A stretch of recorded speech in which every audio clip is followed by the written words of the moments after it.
اگلا question counsellor آنند پٹیل صاحب جو نیو ہم ایسٹ لندن سے تشریف لائے ہیں ان کا ہے. جی میں کونسلر آنند پٹیل صاحب سے درخواست کروں گا کہ وہ تشریف لائیں اور اپنا سوال کریں. یہ پہلے بھی تشریف لا چکے ہیں نہیں؟ وہ ایک اور دوست تھے نسبتاً پتلا جسم تھا ان کا, وہ نہیں اب آیا؟ اچھا آنند پٹیل صاحب ویلکم. شکریہ آپ کا. حضور میں یہ سوال جاننا چاہتا ہوں آپ سے. آپ کی جماعت کے بہت سے لوگ ہمارے برو میں رہتے ہیں اور میں نے سنا ہے کہ انہیں بہت سے تکلیف اٹھا کر یہاں آپ آئے ہیں, پھر بھی ان سے زیادہ ہمیں معلومات نہیں ملتی ہے. اچھا, تو میں یہ جاننا چاہتا ہوں یہ کیا وجہ ہے کہ آپ نے جو ظلم و ستم سہتے ہوئے بھی آج تک کوئی آواز بلند نہیں کی؟ عرض کرتا ہوں, یہ بہت اہم سوال ہے. تشریف رکھیں, میں عرض کرتا ہوں. آپ بہار کے ہیں؟ ادھر تشریف. جی میں مہاراشٹر کا ہوں. مہاراشٹر حیدرآباد دکن کے بمبئی جو اس کا کیپٹل ہے. اچھا بمبئی, ٹھیک. بمبئی کیپٹل میں مہاراشٹر جلگام. آپ کی جو اردو ہے اس پر کچھ بہاری اثر سا ہے تلفظ میں, اس لیے میں کہہ رہا تھا. ایسا تو میں بھارت میں بہت گھوما ہوا ہوں, بہت ہندوستان میں بہت سی علاقوں میں گھوما ہوں, اس وجہ سے اسے بولوں گا. ٹھیک ہے.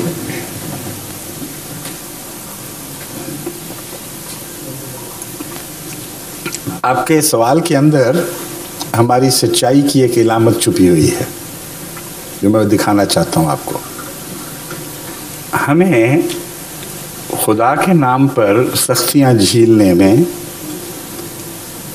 ایک ایسا لطف ہے اور خدا سے ایک ایسی توقع ہے کہ اس کا احتجاج ہم دنیا سے نہیں کیا کرتے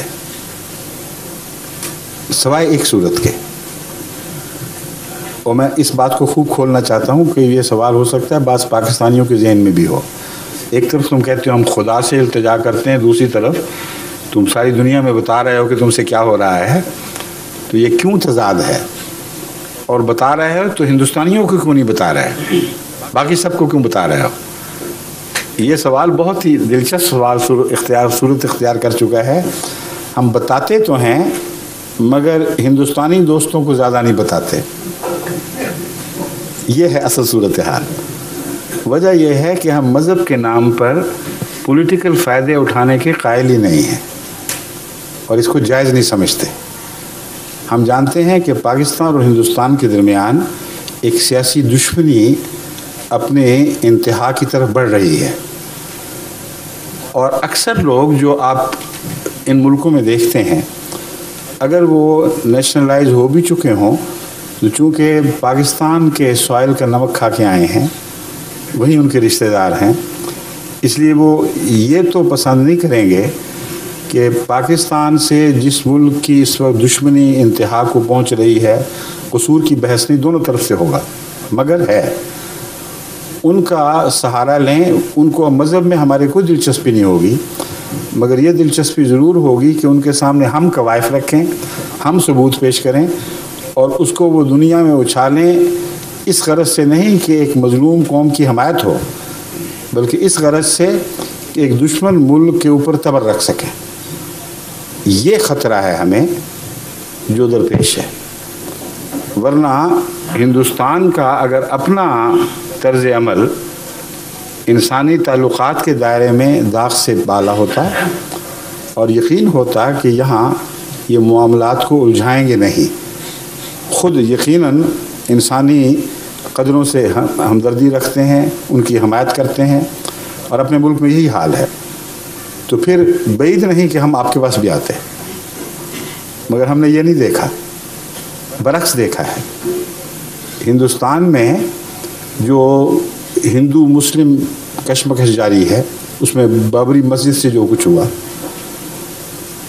اس قوم کے پاس ہم جائیں اور کہیں کہ مردان کی ہماری مسجد شہید کر دی گئی, کوئٹے کی مسجد یہ کر دی گئی, فلاں جگہ یہ ہوا, یہ جائز بات نہیں. کیونکہ جہاں ان کے سامنے ان کا اپنا ضمیر ان کی اقدار کی حفاظت نہیں کر سکا, وہاں وہ ہماری اقدار کے لیے کہاں لڑیں گے. ہاں اپنے فائدے کی خاطر ان قوائف کو استعمال کرنے کا احتمال ہے, اس لیے میں پسند نہیں کرتا کہ احمدی ہندوستان کے کندھے پر بندوق رکھ کے اپنے مقاصد حاصل کرنے کی کوشش کریں، کیونکہ میں تو اپنے خطبے میں جب پاکستان کو ظلموں پہ کرٹیسائز کرتا ہوں تو ہندوستان کو بھی کرتا ہوں، اور کبھی میں نے دبی ہوئی بات نہیں کی۔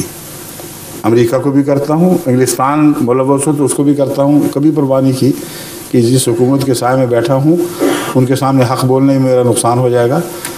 تو یہ بین الاقوامی سچائی کی حفاظت کے لیے ضروری ہے کہ اقتصادی یا سیاسی اغراض کی خاطر اپنے مذہبی معاملات کو دنیا کے سامنے نہ ڈالیں،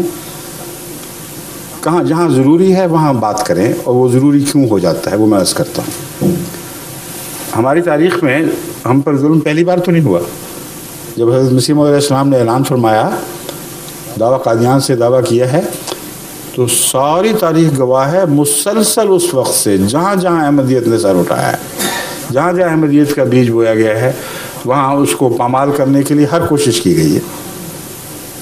ساری تاریخ میں کبھی آپ یہ نہیں دیکھیں کہ جماعت احمدیہ نے دنیا کے سامنے یہ معاملے اٹھائے ہوں۔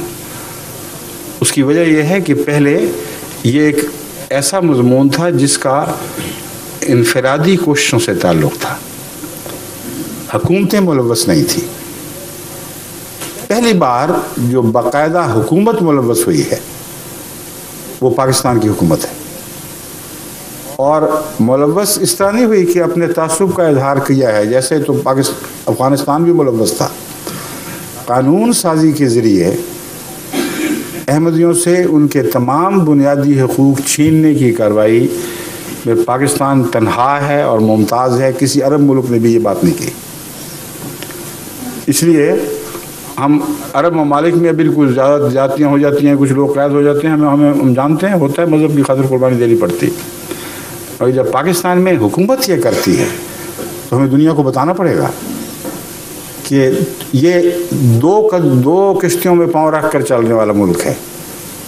تمہاری طرف آتا ہے، یونائٹڈ نیشنز میں اپنے حقوق مانگتا ہے، دنیا کی دوسری عالمی برادری کی تنظیموں میں جاتا ہے اور کہتا ہے ہم ان سب اقدار کے علمبردار ہیں جن پر ہم نے دستخط کیے ہوئے ہیں، اور عملاً یہ سلوک ہے۔ ڈیموکریسی کے دعوے کرتا ہے، اور ڈیموکریسی کے نام پر انسان کو، اپنے ملک کے باشندوں کو ان کے بنیادی انسانی حقوق سے محروم کر رہا ہے۔ بس ہمارا احتجاج محض مذہبی دشمنی کے نتیجے میں ہونے والے مظالم کے متعلق نہیں ہے، ہمارا جو احتجاج ہے وہ اس دوگلے پن کے خلاف ہے، اور کھل کر یہ بات دنیا کے سامنے آنی چاہیے کہ اس ملک سے جب تم معاملات کرتے ہو تو معلوم ہونا چاہیے کہ ان کا یہ کردار ہے۔ ان کو دباؤ ڈالیں، ان پہ زور دیں تاکہ بنیادی انسانی حقوق پھر بحال ہو جائیں، پھر بھی چلتا رہے گا۔ ہم نے کب امریکہ کے سامنے جا کے کہا ہے کہ فلاں آدمی بیچارے کوئی پکڑا گیا، یہ کیا گیا، وہ کیا گیا، ان کی حمایت کرو؟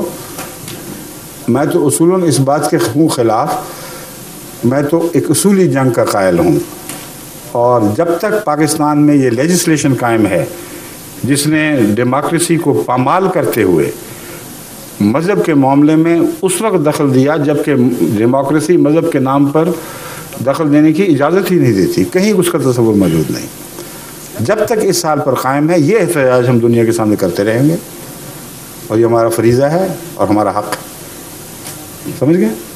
شکریہ۔ حضور